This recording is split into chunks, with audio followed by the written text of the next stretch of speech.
Good morning, friends. Heading to milk. Oh, you can't see my other arm has the wash bucket. It's also holding the camera. And I'm feeling like a latte this morning. So we have some coffee. You can't see it, but I have a shot of espresso in my cup, nice and hot.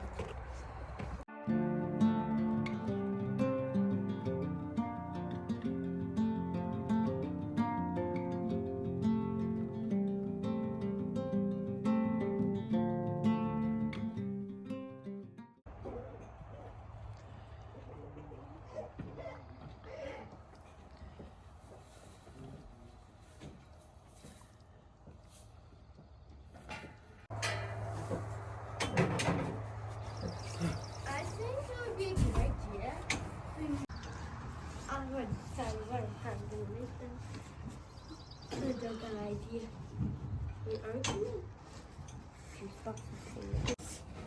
6-year-old face clam. No, I was thinking if you started the house over, I was thinking find me a... There's gonna be hidden. It's gonna be clues. Now, how delicious Pardon? is that?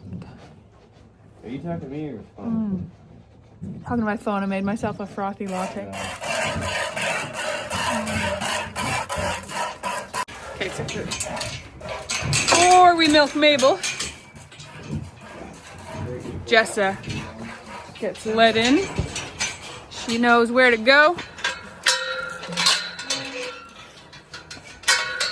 Feed the calves. You gotta go all the way in, girl. For what? BB gun. For the little kids? For our BB gun. Okay, I gotta move her foot. We're just out of BB. Come on, cow. Come on, cow. I can't milk with your leg. There we go. Because we're out of BB.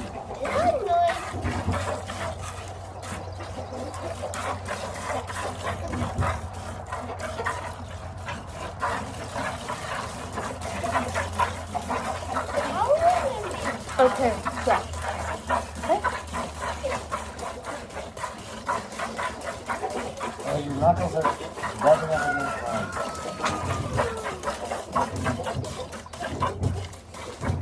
Are you doing it on purpose, man?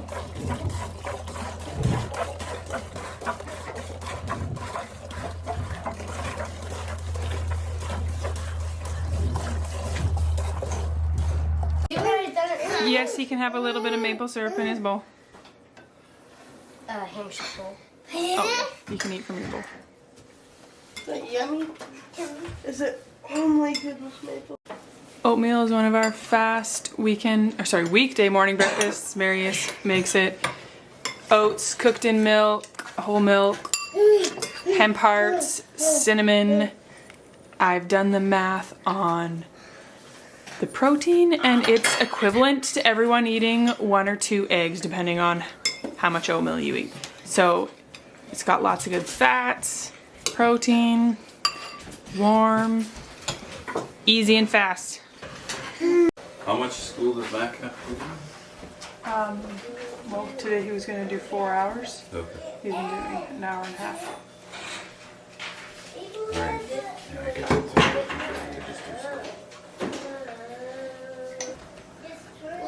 Okay, so I have a bit of a list today. That's pretty much every day. Rarely is there a day that doesn't have a list. I just work well on lists.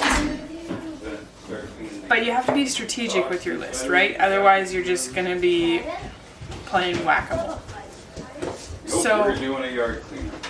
I'm going to start with getting started on some lemonade because it's been some warm days. It's not that hot, but the kids are begging for hot weather things. So I'm going to get some lemonade started and cookie dough started because the cookie dough needs to sit. So those 2 things need to be started first because they're going to take a bit of time. And then I'm going to hang laundry on the line. And then I'm going to work in the kitchen garden. And then I'm going to come inside, deal with cookie dough. I'm actually not baking cookies today. I'm just making cookie dough for the freezer. I like to have some stashed in the freezer.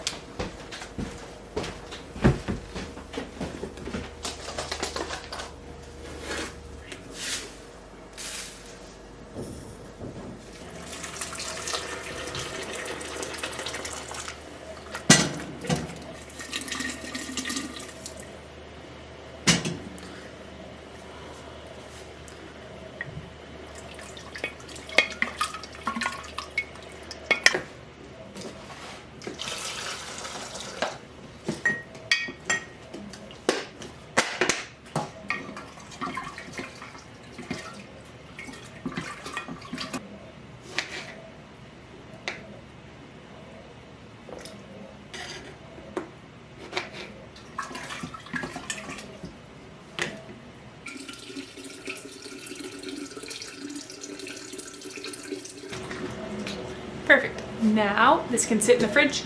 We're gonna have a jug with lunch. I'm making these really yummy Spelt Oatmeal Cookies. They are more exciting than you might think they sound, but the recipe starts with melting butter and grinding spelt flour. So we're gonna do those two things. Big old bag of homemade butter. There's like 2.5 pounds in here. I don't need all of this, but perfect. When does that happen? So about a pound left.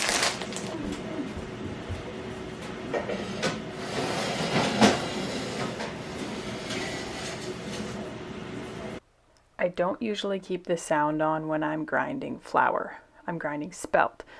And in the Como mill, when I want to grind fine flour, I want to move that black dot that you see on there towards fine until I hear the stones touch. And then I back it off a notch or two. And that's how you make the finest flour possible without wearing out your stones. I'm almost always multitasking, sometimes to my detriment, but here the flour is just about done and I had a little small of a bowl, so I'm posting some Instagram stories while just keeping an eye on this last bit of flour. And you don't need to clean your mill as long as you do this. When the flour stops coming out, I then move the stones so they get really loose, tight, not tight so they're touching, just wiggle it a few times and this helps clean it out so it's good. So I feel like I'm talking to the camera a lot on today's video, but that's because it's quiet in the house and I can actually talk into the camera. Well, and it's sleeping. Mac is at the computer doing his schoolwork. Marius, I do Mac's schoolwork with him. He's in grade 10. It's kind of a different program.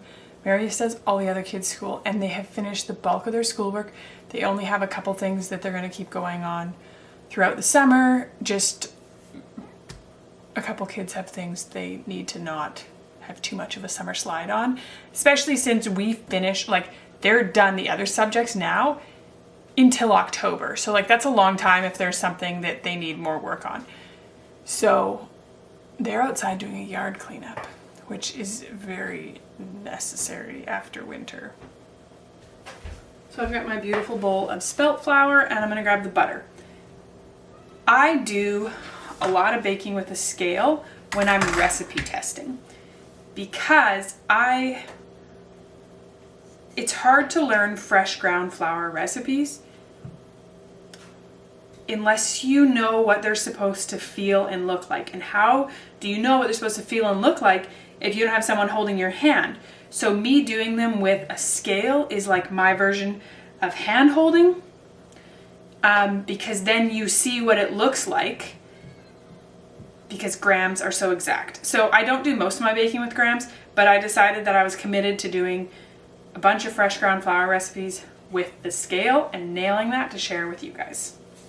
Molasses is one thing that I haven't bought bulk at this point, partly because the idea of dealing with a giant molasses thing is not my friend.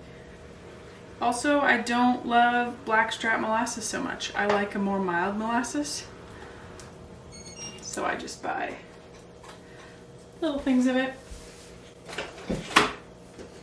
We don't actually use that much either. A friend was asking me, where do I buy different bulk goods from? So I buy my milling grains from Fieldstone Organics. And the best way to buy from them is to buy a pallet. So that feels overwhelming to some people, but I order with friends and it's fine. The whole grains keep forever as long as you store them away from pests.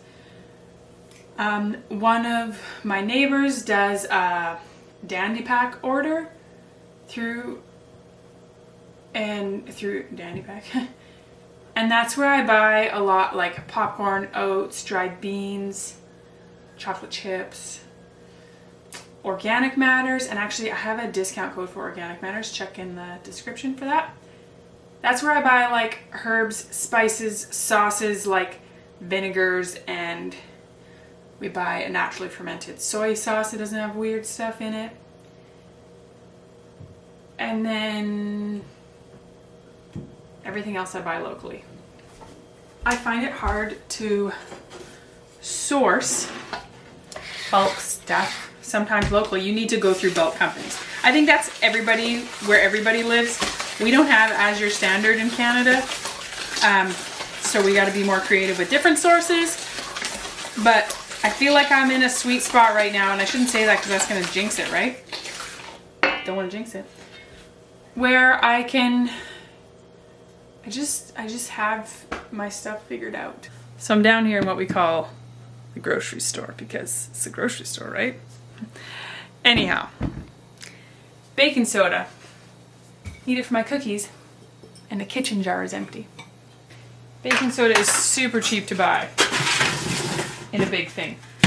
Oh, there's even a scoop in here. Hooray. I brought one down.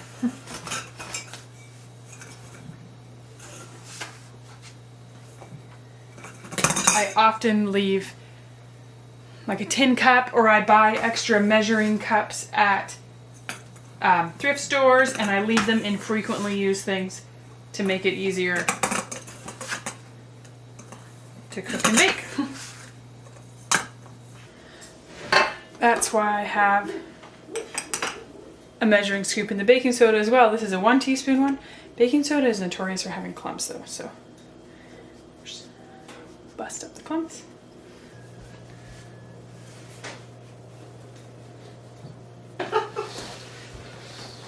Spring cleanup is a necessity.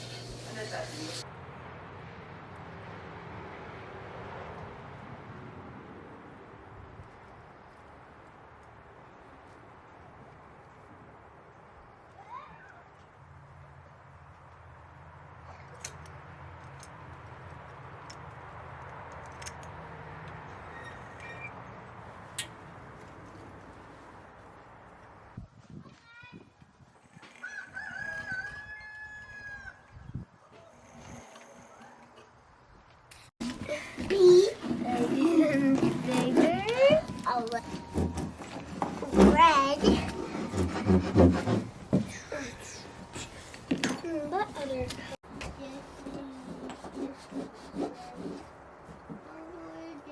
I'm a fat. Call them stinker beans. Is it too hot? No way. I freeze the cookie dough balls on a tray, and when they're frozen, pop them in bags. To bake, I lay them out spaced like you want to space cookies, put them in the oven, cold oven. When the oven comes up to temperature, then I take the trays out, smush the cookies down flat, and then bake them for however long the recipe says. Okay, so a friend was just telling me that her garlic is sprouting. I need to go check the garlic, friends. We planted 650 cloves of garlic last fall. The chickens love to hang out amongst this area here. Quick peek out at the cows. This is what's called the sacrifice yard, in that this is where they overwinter, and it gets pretty, dug up and everything. But if you let them out on pastures when the grass is not grown enough, you will kill your grass. So you need to have a winter sacrifice pasture. Oh, that was a dead nap there, Hefty. I hate when you have dead naps.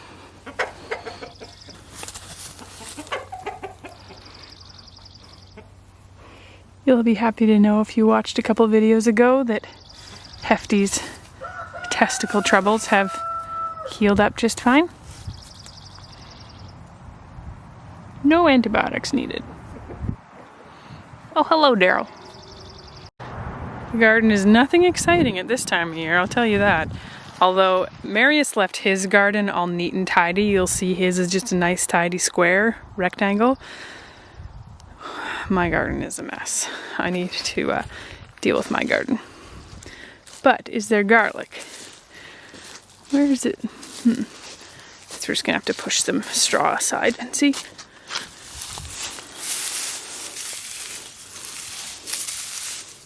Oh no, there's still ice under here. So it's not going to be sprouting just yet.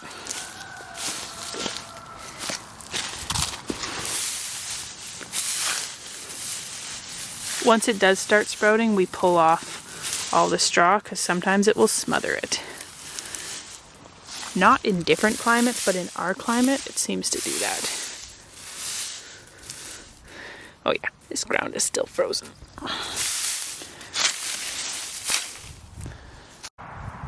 Last fall, bears destroyed our bees. However, some honeybees have found someone else's honeybees, and they've been scavenging off of it, which is good. When we went to try and clean up here in fall, there was still bees in here, but we couldn't do anything about it because, well, they weren't going to live. They didn't have brood stores, but there was still live bees, and they would try to come after us, so they just got left. But Mac was saying that there is an entire box of capped honey.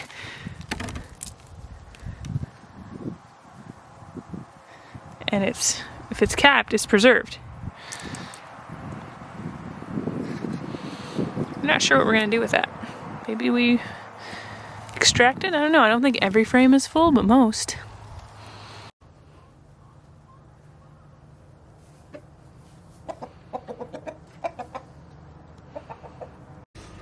So not only did I not clean out things, but this winter Freya has been dumping when she cleans out her rabbit cage, which is awesome. It's just pine pellets and rabbit poop. So